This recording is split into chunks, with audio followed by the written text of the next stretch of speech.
어떻게 나에게 이런 일이 5장 믿음 안에서 호사다마와 예루살렘의 영광 뜨거운 마음으로 1990년대 후반 전주교구 성령쇄신 봉사회는 불이 붙은 것처럼 열정적으로 움직였다. 봉사자들 모두 성령님이 함께해 주시는 뜨거운 체험을 하면서 각 분당에서 6일 단기 성령 세미나를 잇따라 가졌다. 한 해 동안 적게는 15개, 많게는 25개 분당에서 집회를 열었다. 그러노라니 20여 명 봉사자들의 노고가 이만저만이 아니었다. 회장으로서 어떻게 그분들에게 보답할까 궁리하다가 이스라엘 성지순례라는 큰 계획을 세웠다. 봉사자들 대부분은 경제사정도 좋지 않고 나이도 꽤 드셨다. 그런 분들이 평생에 단 한 번 이스라엘과 이집트 성지를 순례할 수 있다면 얼마나 좋을까. 하느님의 구세사 현장과 예수님이 살아생전 누비시던 곳들을 직접 본다면 더할 나위 없이 값진 선물이 되리라 여겨졌다. 언제 운을 떼나 기회를 보는 중에 갑작스레 IMF 경제 위기가 닥쳤다. 국가 신용도가 떨어지면서 화폐와 주식 가치가 폭락하고 금융기관들이 망해 나갔다. 기업들도 줄줄이 문을 닫아 실업자가 엄청나게 늘어나면서 빚에 내몰리는 집도 많았다. 하지만 나라 경제가 좋지 않다고 순례 계획을 미룬다면 그동안 숱한 애를 쓰며 정을 쌓아온 봉사자들이 함께 성지에 가볼 기회는 영영 없을 것 같았다. 매우 조심스레 지도 신부님에게 얘기를 꺼냈다. 의외로 신부님은 찬성하셨다. 봉사자들도 대환영했다. 1인당 경비를 줄이려면 사람이 많을수록 좋다. 봉사자들은 조금 덜 부담하고 본당 일반 신자는 조금 더 부담하도록 액수를 조정하고 희망자를 찾았다. 경제가 좋지 않은 상황인데도 14박 15일 일정에 기다렸다는 듯 사람들이 신청을 해 38명의 대규모 순례단이 꾸려졌다. 그 다음부터는 일사천리로 밀어붙였다. 인보성체 수도의 수녀님한테 여행사 사장을 소개받아 전화로 일정을 의논하고 신청자들에게 돈을 걷었다. 전주서 버스를 대절해 공항까지 타고 오면 서울서 값을 치르겠다. 몇 시까지는 꼭 오셔야 한다. 뭐는 꼭 챙겨라. 여행사와 복잡다단한 의논을 마치고 출발 이틀 전날 8천여만 원을 송금했다. 오랫동안 꿈꿔온 순례이니만큼 가방을 싸면서 들뜬 기분으로 가슴 설레었다면 얼마나 좋았으랴. 조그맣게 시작된 의문이 점점 커지면서 나는 그만 심한 걱정과 공포에 사로잡혔다. 여행사는 이름을 처음 들어보는 낯선 회사였다. 아마도 소규모일 것이다. 더욱이 사장하고는 전화만 했을 뿐 얼굴도 모르는 처지다. IMF 파동 직후라 여기저기 회사들이 부도를 내고 돈만 챙기고 달아나 버리는 여행사 소식도 뉴스에 종종 등장했다. 내가 너무 경솔하게 얼굴도 모르는 사람한테 거액을 송금하지 않았나 싶어 밤새도록 잠이 오지 않았다. 1998년 1월 초 새벽 6시에 전동 성당에서 38명을 태운 버스가 당시 국제선이 뜨던 김포공항을 향해 출발했다. 한데 떠난 지 얼마 안 돼 갑자기 눈이 쏟아지기 시작했다. 삽시간에 도로가 수북한 눈으로 덮여 전주에서 논산까지 시속 3-4km로 느림보 운행을 해야만 했다. 슬금슬금 시계를 보던 버스 기사님이 제 시간에 공항에 닿지 못할 것 같다며 걱정을 했다. 총 책임자로서 맨 앞자리에 앉은 나는 더욱 안절부절 못했다. 비행기 시간에 못 가면 어쩌나, 만에 하나 여행사 사장이 공항에 안 나타나면 어떻게 뒷수습을 해야 하나. 불안을 떨쳐내려 묵주를 손에서 놓지 못했다. 다행히 논산부터는 도로에 눈이 얼마 없었다. 속도를 올리기 시작한 기사님은 휴게소도 들리지 않고 공항으로 직행했다. 가까스로 약속 시간을 맞췄고 여행사 사장과도 탈 없이 만났다. 안도의 한숨 뒤 탑승 수속이 시작됐다. 숫자도 많거니와 일행 중엔 해외여행이 처음인 할머니들이 꽤 계셨다. 짐 붙이고 탑승권 받고 신분증 보여주며 보안구역을 통과해 출국 심사를 마치기까지 여기저기서 우왕좌왕했다. 슬슬 머리가 무거워졌다. 이 많은 사람을 한 공동체로 이끌고 다니는 게 여간 어렵지 않을 것 같았다. 무식하면 용감하다고 내가 아무것도 모르는 채 엄청난 일을 벌인 것 같았다. 38명 전원이 비행기 탑승구 앞에서 대기하고 있을 때였다. 익산에서 오신 어떤 분이 머리가 찢어지게 아프다면서 여행을 취소하고 집으로 돌아가면 안 되겠냐고 했다. 거기서 취소를 하면 얼마나 문제가 복잡해지는지 모르시는 것 같았다. 익산까지는 또 어떻게 내려가시려고 어이가 없어 내가 멍하니 쳐다만 보자 무슨 약이 없냐고 물었다. 혹 혈압이 올랐나 싶어 맥을 짚어보니 괜찮은 것 같아 준비했던 진정제와 두통약을 드렸다. 비행기가 오르고 몇 시간 뒤 두통을 호소하던 자매님 상태가 좀 나아졌다. 비로소 안심을 하고 설핏 잠이 들었다. 어젯밤에 설친 잠을 보충하고자 했으나 금세 다시 깨어나야 했다. 감기 기운이 있다던 다른 자매가 오한과 두통이 난다고 했다. 체온계로 열을 재니 39도였다. 이런 고열 환자를 데리고 과연 2주 동안 여행할 수 있을까? 바짝 긴장이 됐다. 떠나기 전에 누가 선물해준 미제 해열제 중에서 큰 알을 하나 꺼내주었다. 그럭저럭 암스테르담 공항에 닿은 뒤 카이로행 비행기로 갈아탔다. 경비를 아끼려고 요금이 싼 항공사를 택한 것이다. 떠난 지 이틀 만에 카이로에 내려 호텔에 짐을 풀었다. 잠시 침대에 눕자 아이고 소리가 절로 나왔다. 하지만 그 정도 긴장은 예고편에 불과했다. 만약의 사태, 첫 일정으로 호텔 밖 눈에 안 띄는 곳에서 순례길의 안전을 기원하며 미사를 드렸다. 이집트는 이슬람 국가이므로 미사가 발각되면 안 되기에 조용히 봉헌했다. 영성체 후 묵상을 하는데 사방에서 시끄러운 소리가 들렸다. 그때가 마침 라마단 금식 기간이었기 때문이다.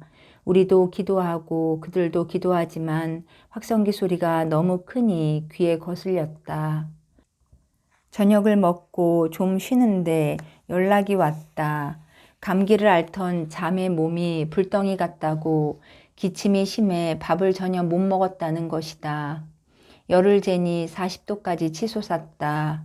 그렇게 열이 높으면 경련이 나면서 자칫 돌연사할 수도 있다. 여러 가지 준비해간 약 중에서 퀴놀론계 항생제와 미제 해열제를 같이 먹였다. 그래도 열은 꿈쩍 안 했다.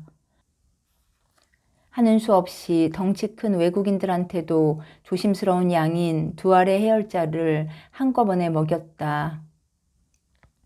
하루 6알을 계속 항생제와 같이 먹으면서 다음날 카이로 시내 관광은 빠지고 호텔에서 쉬도록 했다. 하루 푹 쉬고 나더니 열이 38도 정도로 조금 내려갔다. 넷째 날 복잡한 카이로 시내를 빠져나와 이스라엘로 향해 가는 길목에서 먼저 홍해를 만났다. 상상은 했지만 말 그대로 바다인 홍해와 마주치자 신비감이 몰려왔다. 푸른 물결 출렁이는 저 바다에 길을 내시다니 이제까지의 신앙 여정도 주님께서 젖은 바다에 내주신 마른 길을 걸어온 것이나 다름없을 터. 파스카 신비에 깊이 머물고 싶었으나 일행을 이끌자니 차분할 틈이 없었다. 이윽고 버스는 황량한 광야를 달리기 시작했다. 검붉고 험한 바위산과 다양한 색깔의 모래가 끝없이 펼쳐지는 생명체라고는 보이지 않는 시나이 광야를 한없이 달려 신 광야에 이르렀다. 이스라엘 백성이 만나와 메추라기를 먹던 곳, 광야의 의미를 되새기며 미사를 봉헌하고 다시 버스를 달렸다. 저녁 6시쯤 시나이산 밑에 있는 모텔에 도착했다. 간단히 저녁을 때운 뒤 내일은 새벽 2시부터 야간 산행에 나서니 일찍 잠자리에 들라고 일행을 퇴근했다. 나도 피곤한 몸을 막 뉘었는데 밖에서 요란한 소리가 났다. 누군가가 급히 내 방문을 두드렸다. 그 잠에 열이 다시 올랐나? 응급 구명 가방을 챙겨 들고 방을 나섰다. 열이 나던 자매 방으로 달려갔는데 아픈 사람은 다른 자매였다. 목욕탕에서 비누칠하며 샤워하다가 미끄러운 바닥에 넘어지면서 왼손을 짚었는데 손목이 어떻게 됐는지 붓고 아프다며 난리였다. 나는 골절에는 문외한이다. 하지만 의사는 나밖에 없는데 병원에 가려면 차로 무려 8시간이나 가야 한다고 했다. 아파하는 자매를 진정시키며 손목을 만져보았다. 부어오른 곳에서 뼈소리가 났다. 골절이 분명했다. 불현듯 카이로 시내 관광을 할 때 가이드가 코끼리 뿔로 만든 15cm 길이 구두 주걱을 선물로 준 게 생각났다. 혹시 외상이 생길지 몰라 정형외과 외과에서 쓰는 탄력붕대도 가방에 갖고 다녔다. 궁하면 통한다고 천만다행 지혜가 떠올랐다. 두 사람한테 다친 자매를 양쪽에서 붙들라고 하고 나는 다친 팔을 잡아당겼다. 마취도 없이 잡아당겨 골절 부위를 맞췄더니 뿌두둑 소리가 나면서 뼈가 이어졌다. 아이고 나 죽네. 자매는 아파 죽는다고 비명을 지르며 얼굴이 새하얘졌다. 신속하게 코끼리 뿔 구두 주걱 2개를 골절 부위 앞뒤에 부목으로 대고 탄력 붕대를 칭칭 감았다. 다른 붕대 하나로는 목걸이를 만들어 다친 팔을 걸게 했다. 그만하면 꽤 괜찮은 임시 깁스가 됐다. 통증으로 괴로워하는 자매에게 진통제 하나를 먹이자 잠시 후 좀 견딜만 하다고 했다. 팔 다친 자매와 열나는 자매는 산행을 쉬도록 하고 내 방으로 왔다. 자는 둥 마는 둥 하고 새벽 2시에 일어나 4시간 동안 캄캄한 산길을 올라갔다. 모세가 하느님의 현현을 기다리던 시나이 산 정상에 오르니 해가 솟아오르고 있었다. 그곳 해돋이는 정말로 장관이었다. 꼭 천국을 체험하는 것 같았다. 한라산보다 높은 2245m 시나이산 정상에서 새벽 미사를 봉헌했다. 참으로 은혜로운 시간이었다. 다만 새벽 공기가 매우 차서 몸이 떨릴 정도로 추웠다. 미사를 마치고 가벼운 마음으로 여기저기 흩어져 구경하면서 사진을 찍었다. 그런데 어떤 자매가 입술이 파래지면서 갑자기 가슴을 움켜쥐고 비명을 지르며 쓰러졌다. 얼른 살펴보니 심장의 근육에 이상이 생긴 협심증 증세가 틀림없었다. 그 자리에서 사망할 수도 있는 위급한 상황이었다. 주님은 어떻게 이런 것까지 미리 하시고 내게 협심증 구급약을 준비시키셨을까? 속으로 야훼 이래 외치며 메고 있던 배낭에서 순식간에 협심증 응급처치용 이소켓 스프레이를 꺼내 쓰러진 자매 혀 밑에다 연거푸 3번을 쏘아댔다. 5분쯤 지나자 아프다고 소리 지르던 자매의 통증이 슬그머니 사라졌다. 한숨을 돌리며 갖고 간 보온병에서 뜨거운 물을 따라주었다. 따뜻한 물로 몸을 덮이면 혈액순환에 도움이 된다. 혹여 심장이 다시 문제를 일으킬까봐 산을 내려올 때는 그 자매를 내내 옆에 끼고 하산했다. 2시간 동안 걸어 내려오는데 아무 일 없이 괜찮았다. 산 밑에는 아주 오래되고 유명한 성 카타리나 수도원이 있다. 구약 성경에 나오는 불이 붙어도 타지 않는 모세의 떨기나무가 있는 곳이다. 수많은 관광객이 수도원 앞에 줄을 선 채 문이 열리기만 기다리고 있었다. 이 수도원은 수도원의 필요에 따라 문을 연다고 했다. 보통 오전 10시쯤 열어 2~3시간 개방하지만 아예 문을 열지 않는 날도 있다. 그런 날이면 아무리 오래 기다려도 허탕이다. 10시쯤 하산을 마친 우리 일행도 대열 뒤에 줄을 섰다. 11시가 돼도 감감무소식이자 대다수가 그만 떠나자고 졸라댔다. 조금만 더 기다리자. 다시는 올 수 없는 곳 아니냐고 다독이며 인내로 기다렸다. 마침내 11시 40분에 문이 열렸다. 너나 없이 일제히 환호했다. 수천 년 전 모세의 떨기나무를 직접 눈으로 보고 손으로 만져도 보다니 여행길의 고생과 피곤이 싹 씻어주고도 남는 감격이었다. 다시 버스를 타고 아일랏이라는 이스라엘의 항구 도시 호텔에 여장을 풀었다. 내일 오전에는 물에 누우면 몸이 둥둥 떠서 신문도 볼 수 있다는 사해를 구경한다. 그리고 오후에는 드디어 오매불망 꿈꾸고 희망하던 평화의 도시, 승리의 도시 예루살렘에 입성할 것이다. 소금물 호수, 사해에 다다라 간단한 주의사항을 듣고 일행 가운데 20명쯤이 수영복으로 갈아입었다. 나이 드신 분들은 모래밭에 앉아 쉬면서 신기한 호수와 각양각색의 외국인들을 구경하셨다. 큰 수건 하나씩 챙겨 들고 첨벙첨벙 사해 물속으로 들어가면서 다들 어린아이가 된 듯 신나했다. 나도 들어갔다. 허리를 구부리자 거짓말처럼 몸이 두둥실 물 위로 떠올랐다. 반쯤 누워 물 위를 둥둥 떠다니며 눈이 시릴 정도로 파란 하늘을 감상하고 웃고 물장난도 치면서 즐거운 시간을 가졌다. 20분쯤 재미나게 놀다가 샤워장에서 짠물을 씻어냈다. 막 옷을 입는데 한 봉사자가 큰일 났다고 냅다 소리치며 달려왔다. 무슨 일인데 그래? 쫓아가면서 물어봤으나 답을 기다릴 것도 없었다. 우리 봉사자 4명이 물에 빠졌다가 건져졌는지 모래밭에 줄지어 누워있고 조용했던 백사장 안으로 앰뷸런스가 요란한 소리를 내며 달려오고 있었다. 어떻게 된 일이냐 하면 나처럼 반쯤 누워 둥둥 떠다니던 봉사자 한 명이 균형을 잃고 기우뚱 물속으로 빠져들자 옆에 있던 봉사자들을 붙잡은 모양이다. 같이 가라앉던 봉사자가 또 옆 사람을 붙잡고 그이 또한 옆 사람을 붙잡는 바람에 4명이 한꺼번에 물에 빠져버렸다.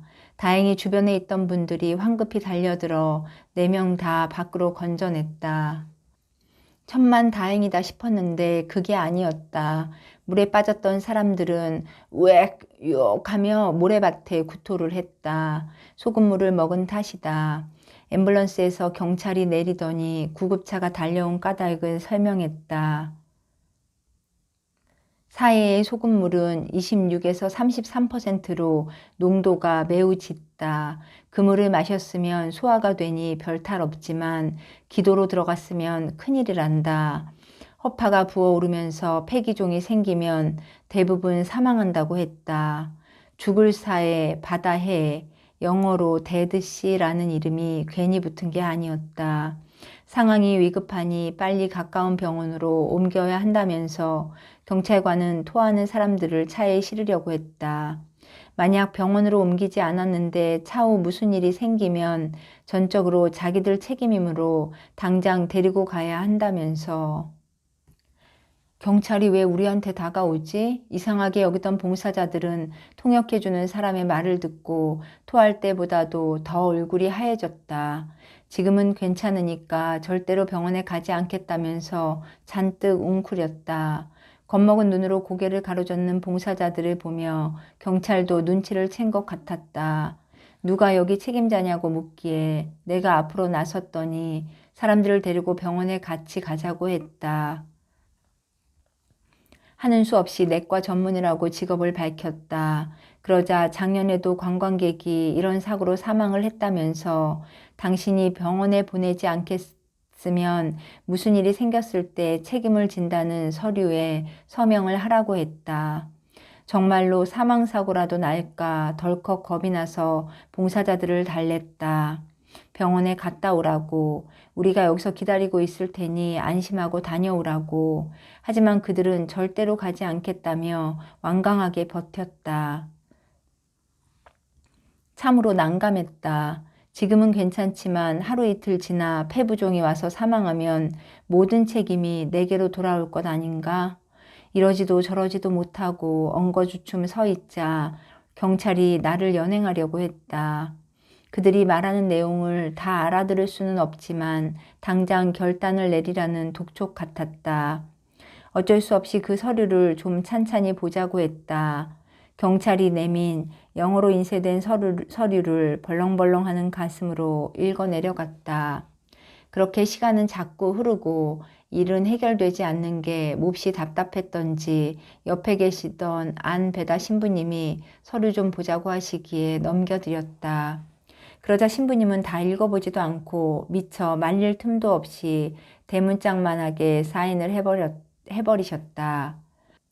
서명된 서류를 받아들자 이스라엘 경찰과 구급차는 돌아갔다. 봉사자 4분을 포함해 일행은 다시 버스에 올랐다. 얼마 뒤 점심이 예약된 식당에 내렸다. 비상사태에 혼쭐이 난 뒤끝이라서인지 다들 밥을 먹으면서도 조용했다. 나는 도저히 먹을 수가 없었다. 얼마나 애 같았는지 혀가 다 말라 침이 한 방울도 안 나왔다. 모래도 그런 모래가 없어 한술도 못 떴다. 동행한 여행사 사장도 유럽 여행을 안내하면서 성지순례단을 꽤 이끌었지만 이렇게 사고가 많이 나는 팀은 처음 봤다면서 절레절레 고개를 흔들었다. 버스를 다시 타고 예루살렘으로 향했다. 콜록콜록 4분의 기침소리가 들릴 때마다 내 애간장은 녹아내리는 것 같았다. 예루살렘 시가지로 들어가기 직전에 병원이 있었다. 4분 중 가장 기침이 심한 분을 데리고 가서 가슴 사진을 찍고 혈액 검사도 했다. 다행스럽게도 큰 문제는 없으니 약만 먹으라고 했다. 약을 타가지고 나와 기다리던 일행과 합류했다. 영원한 생명의 물. 오후 4시 40분쯤 드디어 예루살렘 성지에 38명 전원이 입성했다. 5시쯤에는 최후의 만찬 성당에 닿았다. 마침 거기에 대구대 교국 신부님 2분이 와 계셨다. 지도 신부님과 안배다 신부님까지 4분 신부님과 더불어 우리의 입성을 신고하는 미사를 봉헌했다. 주님께서 당신의 살과 피를 내주시며 성체성사를 세우신 곳에서 미사를 드리게 된 데다 미사 중 독서자로 갑작스레 내가 지목되어 더욱 뜻깊었다. 감격적인 미사를 축복하며 강론하시던 배다 신부님은 오늘이 안득수 마리오 회장 영명축일이라고 소개를 했다. 나를 포함해 모두 깜짝 놀랐고 회원들은 박수로 축하해 줬다. 그때까지 나는 그날이 무슨 날인지 전혀 모르고 있었다. 떠나기 전에 일정을 짜면서 언제 어디로 가서 무엇을 할지 꼼꼼하게 체크했지만 정작 내 축일은 까마득히 잊고 있었다.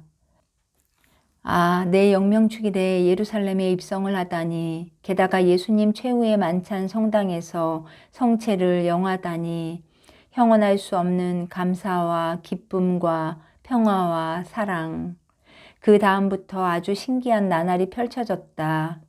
그동안은 여기저기 병이 나고 다친 사람부터 위궤양 진단을 받고도 그냥 따라 나섰던 자매가 배가 아프다고 해서 위출혈이 난 게 아닐까 걱정한 것까지 회방꾼의 시기가 무려 6번이나 우리를 괴롭혔다. 그러나 힘센 장사처럼 주님의 도움으로 시련을 이겨내고 예루살렘에 들어간 후부터는 한국에 돌아올 때까지 10여일 동안 단 한 건의 사고도 없었다. 고난 끝에 영광이 온다는 것을 이론상으로 알고는 있었다. 그래도 성지순례에서조차 귀한 체험의 기회를 주실 줄은 몰랐다. 예루살렘에서는 모든 것이 순풍에 돛단 듯 기쁘고 설레고 희망에 넘치는 즐거운 여정만 이어졌다. 갈릴레아 호숫가에 서자 호수 물결처럼 감동이 밀려왔다. 뛰어난 학식이나 능력을 갖춘 인재가 아니라 물고기 잡는 평범한 어부들을 제자로 부르신 예수님. 제자들이 탄 배가 맞바람에 시달리자 친히 풍랑을 가라앉혀 주셨다. 주님을 따르는 이들에게는 어디서나 역풍이 거세게 몰아치겠지만 주님께서 잔잔하게 해주시니 두려움 없이 나아가리라. 예수님께서 십자가에 못 박히시기 전 마지막 밤을 기도하며 보내신 예루살렘 동쪽 올리브 동산의 겟세마니 성당, 채찍질로 피범벅이 된 채 쓰러져 가며 오르신 십자가의 길. 곳곳에서 우리는 예수님을 직접 만나 뵙는 것 같아 감격에 겨웠다. 이토록 좋은 날을 허락해 주셔서 감사합니다. 절로 기도가 나오며 눈시울이 붉어졌다.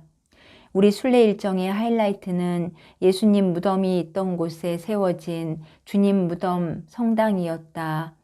주님께서 죽음을 이기고 다시 살아나신 부활의 현장.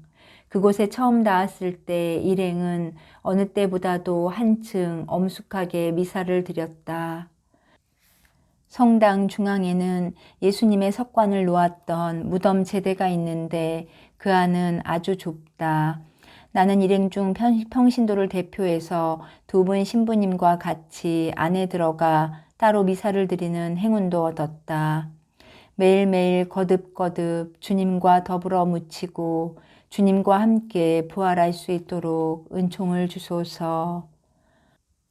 마침내 예정된 순례를 다 마치고 예루살렘을 떠나는 날 난 12시께 우리는 마지막 일정으로 무덤 성당 앞 대광장에서 세계 각국에서 온 순례자들 틈에 섞여 주의 미사를 봉헌했다. 미사가 끝났으니 가서 복음을 실천합시다. 신부님의 파견 강복을 받으며 이제 끝이구나. 아쉬움에 젖던 우리 일행은 돌연 어리둥절해졌다. 확성기에서 흘러나오는 퇴장 성가가 너무나도 귀에 익었기 때문이었다. 동해물과 백두산이 마르고 닳도록. 애국가가 광장에 물결치고 태극기가 개항대 위에 펄럭이고 있었다. 세계 각국 인파 속에서 애국가를 듣고 태극기까지 보자 다들 너무 좋아서 손뼉을 치며 하느님을 찬양했다. 어머나 하느님 감사합니다. 대한민국 만세. 안배다 신부님이 싱긋 웃으며 설명을 해주셨다. 우리 일행이 무덤 성당에서 미사를 드릴 때마다 믿음의 봉헌금이 꽤 많이 나왔단다. 이에 관리인이 국기 개항대에 태극기를 올리고 마지막 퇴장성가를 애국가로 대체해 주었다는 것이다. 고난과 영광이 교차됐던 이스라엘 성지 순례는 이토록 큰 기쁨과 설렘 속에 마무리됐다. 우리가 하느님 사랑의 길을 따르려고 하면 할수록 방해하는 회방꾼이 반드시 우리 옆에 있다는 사실을 명심하고 항상 깨어 있으면서 성령의 지혜와 슬기로 이겨내도록 기도해야 한다. 누가 감히 우리를 그리스도의 사랑에서 떼어놓을 수 있겠습니까? 환난입니까? 역경입니까? 박해입니까? 굶주림입니까? 헐벗음입니까?